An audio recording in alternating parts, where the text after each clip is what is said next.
আলহামদুলিল্লাহ, আশা করি আল্লাহর মতো ভালো আছেন। আমি আব্দুর রহিম। প্রিয় ভাইয়েরা, আবারও একটি আপনাদের মসজিদ দেখাবার যদি ভালো লেগে থাকে তাহলে ইউটিউব চ্যানেল সাবস্ক্রাইব করবেন অথবা ফেসবুক পেজটা ফলো করবেন। আসুন ভাই, আমরা গ্রাম অঞ্চলের সেই মসজিদটা আবারও দেখি যে আসলে এই মসজিদের পরিবেশটা কেমন। তারপরে ইনশাআল্লাহ আমরা মজ্জনের কণ্ঠে আমরা জানবো যে আসলে মসজিদের বিষয়ে। তো এখন আমরা ইতিমধ্যে দেখতেছি যে রাস্তার পাশেই, একদম রাস্তার পাশে সেই মসজিদটা। এদিকে দেখাচ্ছে যে এটা এদিকে কসে, এদিকে পশ্চিম দিক পড়ছে, মানে ক্যাবলা পড়ছে। তো এদিকে দেখছেন আসলে অনেক বড়। তো এখন আমরা আল্লাহর রহমতে এই মসজিদের গেটের ভিতরে আমরা প্রবেশ করে দেখব যে আল্লাহর রহমতে যে এই মসজিদের পরিবেশটা কেমন। তো তার আগে আমরা আল্লাহর রহমতে এখন এখানে দেখব যে আসলে উজু করার পরিবেশটা কেমন। তো আমরা সরাসরি যে মেন গেটে ঢুকে প্রবেশ করে দেখলাম যে এখানে হচ্ছে আপনাদের উজু করা হয়। কয়েকটি মানুষ একসাথে উজু করতে পারে, সেই পরিবেশ করে বসার ব্লক দেওয়া আছে। দেখতেছেন যে আসলে এটা উজু করার জায়গা, মানে জায়গাটা কসভাবে দেখাচ্ছে আল্লাহর রহমতে উজু করার জায়গাটা আসলে মসজিদটা তৈরি করা হয়েছে। আর এখানে অনেক জিনিস রাখা আছে। এটা হলো দেখাচ্ছে আপনাদের মানুষ মারা গেলে আমরা জানি যে লাশ নিয়ে যায়, সেই খাটনি রাখা আছে। অনেক সুন্দর মাশাআল্লাহ, গ্রাম অঞ্চলে ছোটোখাটো একটা মসজিদ। তো এখন আমরা আল্লাহর রহমতে দ্বিতীয় নম্বর যে গেট, এই গেট দিয়ে আমরা ইনশাল্লাহ মসজিদে প্রবেশ করে দেখব যে এখানে কয় কাতার কেমন পরিবেশ। তো আমরা এই গেট দিয়ে প্রবেশ করার পর দেখতে পেলাম যে আসলে ফ্রেশ যে টাইলস সেটা ব্যবহার করা হয়েছে।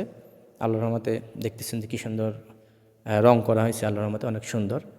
তো এখন আমরা আল্লাহর রহমতে যে মেহরাম সেটা দেখব যে আসলে কেমন।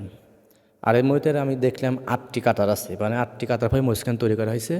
তো আপনারা সবাই নামাজ কালাম পড়বেন যাতে আমরা কাতারে কাতারে নামাজের লোক আমাদের বেশি হয়। তো এখন আমরা সরাসরি এখন আগে ইনশাল্লাহ মেহরামটা দেখবো যে এখন কেমন পরিবেশ, তারপর ইনশাল্লাহ মজ্জনের কথা আমরা শুনবো। তো এটা দেখতেছেন যে আসলেই আল্লাহর রহমতে অনেক সুন্দর টাইলস দিয়ে আসলে মেহরাম তৈরি করা হয়েছে। তো আপনারা দেখে বিষয়টা বুঝতে পারতেছেন। আর সরাসরি ভিতরে আমরা প্রবেশ করে দেখি এখানে মেইন উপরে গম্বুজও আছে আর কি, অনেক সুন্দর মাশাল্লাহ। তখন আমরা আল্লাহর রহমতে দেখাচ্ছে মজ্জনের মুখে আমরা জানবো যে আসলে এই বইতের বিষয় কি জানায়।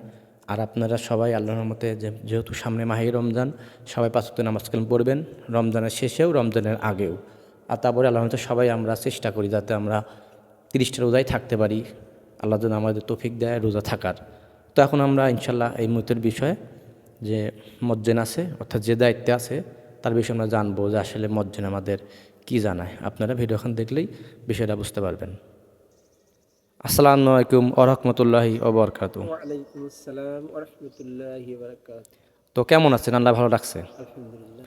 তো আপনি একটু আমাদের জানান যে আসলে মসজিদটা কোন জায়গায় আছে, এলাকার নামটা কি, থানা জেলা আমার একটু বলেন যে মসজিদের বিষয় জানান যে আসলে নামাজের লোকটা কেমন হয়, একটু আমাদের জানান, আমরা একটু জানতে চাই। বিসমিল্লাহির রহমানির রহিম। এটা হলো নাটোর জেলা গুরুদাসপুর থানার মসিন্দা ইউনিয়নের রানীগ্রামের অবস্থিত এই মসজিদ, রানীগ্রাম ফকিরপাড়া জামে মসজিদ।